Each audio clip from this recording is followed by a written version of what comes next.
Have you ever wanted to add interactive 3D models like this to your website? If so, you're in luck. In this video, I'm going to take you step by step through how to add models like this Millennium Falcon here to your website. Let's get started. So before we can begin, we need to learn a bit more about 3D file formats and which formats Three.js supports. Three.js supports many different file formats out of the box. However, they have a recommended workflow that we're going to be using in this video. They recommend using the GLTF or GL transmission format for 3D models. And the reasoning for this is that GLTF is focused on runtime asset delivery, it's compact to transmit, and it's fast to load in the browser. It also includes great features like support for materials, textures, animations, and more. So now that we know which file format to look for, we need to go and find ourselves a really awesome 3D model. So I found this amazing Millennium Falcon model on sketchfab.com, and this is done by Stim. So thank you, Stim, for building out this super detailed Millennium Falcon model. So I want to get this model on my website. So after you kind of look around and find a model that you like, on Sketchfab, there's an option here to download 3D model. So click on that. And then you can see all of the different file formats that this is available in.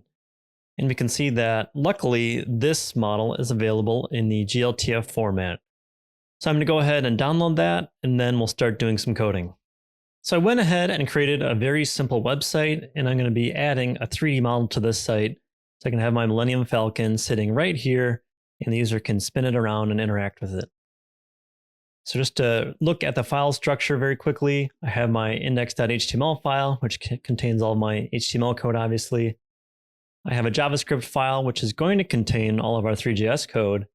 And I have a public folder, which I've added our Millennium Falcon model to. So that contains the GLTF file, which we'll be importing, as well as all the supplementary files that contain the texture data.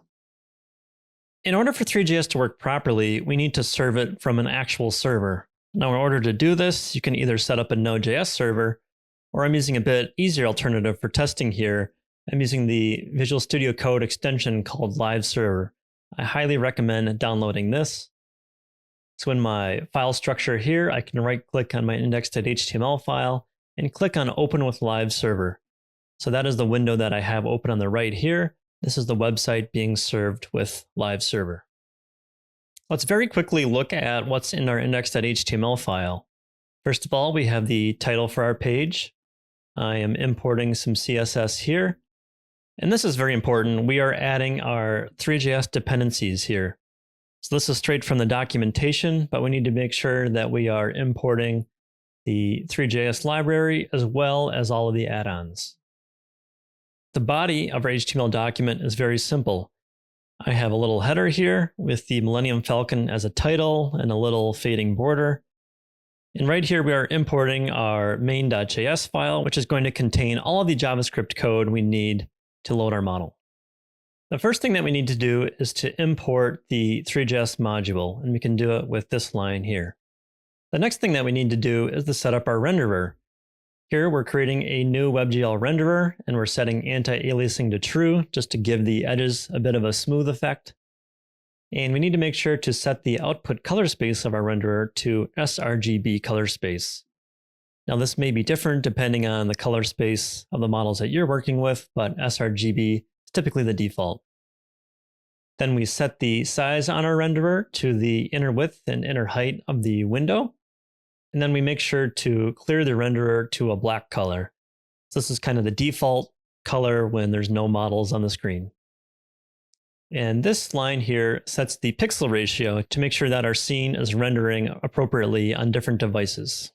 Finally, we need to add the renderer to the HTML document, and we do that by calling document.body.appendChild, and then we're adding the DOM element associated with the renderer. Now, if we save this, we still don't see anything on the screen, and that's because we need to set up our Three.js scene. So let's go ahead and create that now.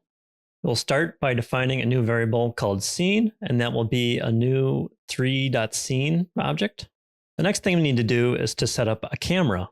So I'm using a perspective camera here with a 45-degree field of view. We also need to set the aspect ratio of the camera. So we take the width of our window divided by the height, And then we're also setting the near and the far plane for that camera. I'm also going to set the position of the camera.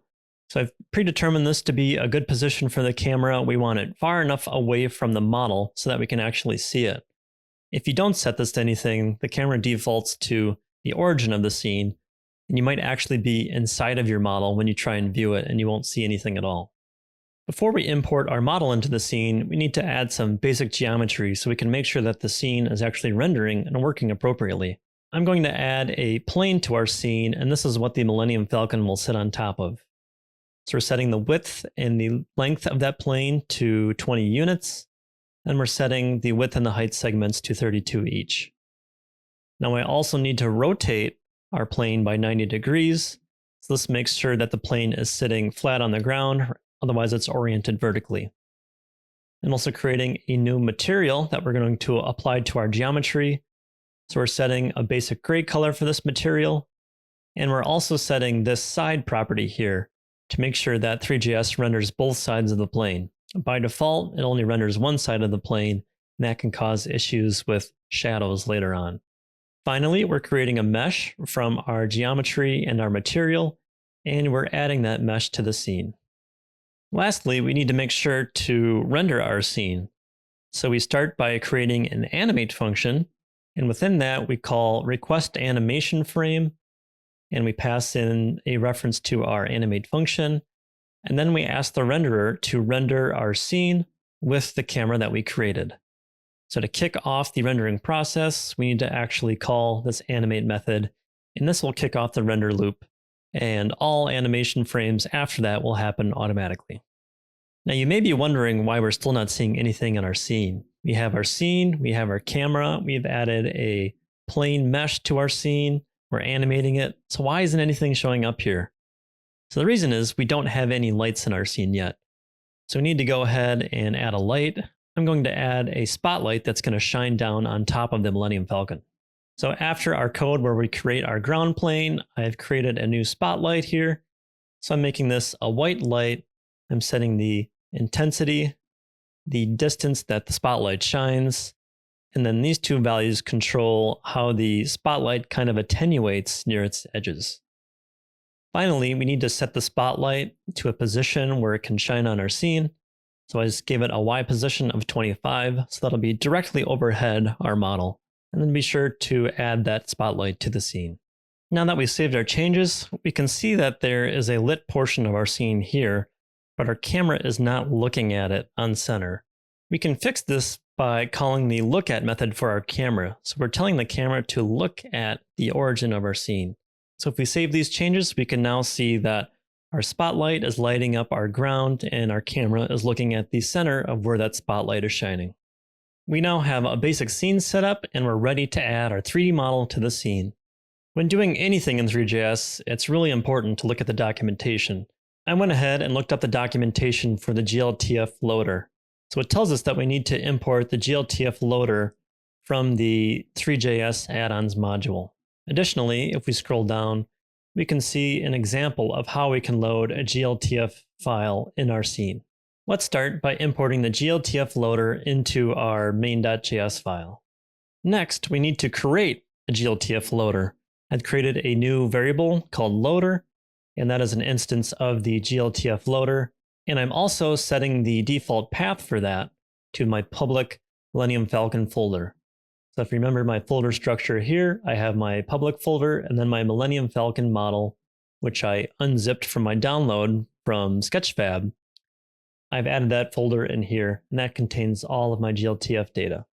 To load our model into the scene, we called the load method on our loader variable. So this requires two different arguments. The first is the name of the GLTF file located within this directory, and the second argument is a callback function. So this function is called when our model is finished loading, and it has one argument, which is the GLTF data that was loaded from the file. So we can extract the mesh from that data by calling gltf.scene and assigning that to a mesh variable. We're also setting the position of that mesh to get it appropriately positioned within the scene. And finally, we go ahead and add that mesh to the scene.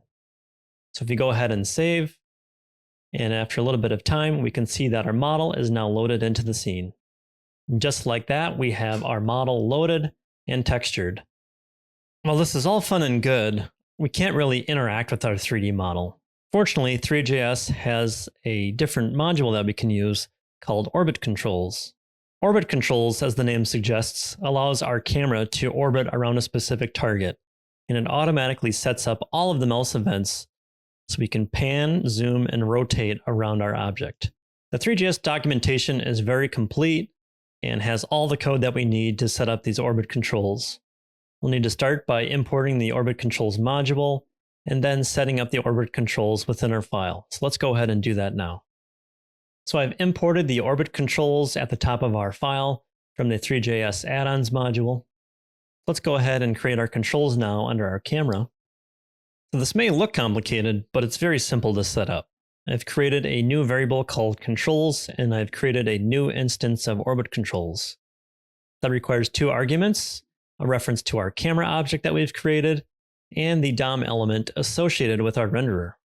Finally, I've set some parameters on our controls that I've fine-tuned to how I like it. I've enabled damping, which allows for smooth rotation. I've disabled panning around, so the object will always stay centered within view.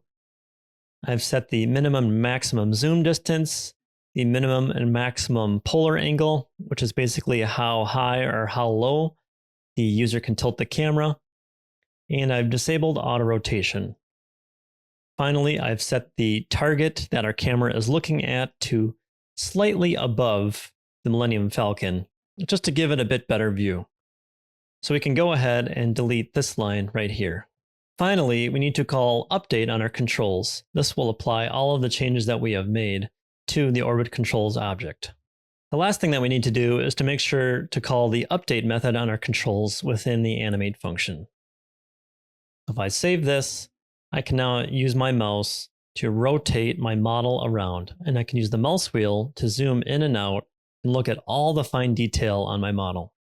So now that we have our model loaded into our scene and we have some great camera controls set up, there's still one thing missing, and that's shadows. Without shadows, our model looks really flat and doesn't look very atmospheric at all. To enable shadows, we first need to make some changes to our renderer. On our renderer, there is a property called shadow map. Then we need to set the enabled property of the shadow map to true. Finally, I set the type of my shadow map to PCF soft shadow map. This creates a really high quality, realistic shadow, albeit at some cost of performance. Next, we need to set up our light to actually cast shadows. And we can do this simply by setting the cast shadow property of our spotlight to true. Finally, we need to update our Millennium Falcon model so that all of the meshes associated with it can cast shadows as well as receive shadows. We set receive shadow to true since we want the different parts of the Millennium Falcon to cast shadows on itself. Now, the Millennium Falcon is composed of many different submodels that are children of each other. So in order to set the cast shadow and receive shadow on each of those meshes to true, we take advantage of the traverse function on our mesh. And that will recursively go through each child in the mesh tree and set these properties to true. The last change is setting the cast shadow and receive shadow properties on our ground mesh. Since our ground is just a plane, we don't need to cast any shadows since nothing is below it. And we'll set receive shadow to true so that it can receive the shadows cast by the Millennium Falcon. We now see that we have hyper-realistic shadows. Unfortunately, we have some artifacting occurring on the top of our Millennium Falcon. Now, this is likely due to the geometry being so intricate. Fortunately, we can make a minor adjustment to this to prevent this artifacting. Through some trial and error, I set the bias on our spotlight shadow to minus 0.0001. Now, if I save this, you can see that that artifacting has gone away completely, and our shadows are looking really good. We can even see that our antenna is casting shadows on the body of the Millennium Falcon. So there you have it. You've learned how to add a 3D model to your scene, how to add orbit controls so you can move and interact with that model, as well as enabling shadows to give your model a hyper-realistic look. I hope you've enjoyed this tutorial. If you'd like to see more tutorials like this, please suggest any topics in the comments. And please be sure to like and subscribe to let me know that you're enjoying this content. Until next time, take care everyone.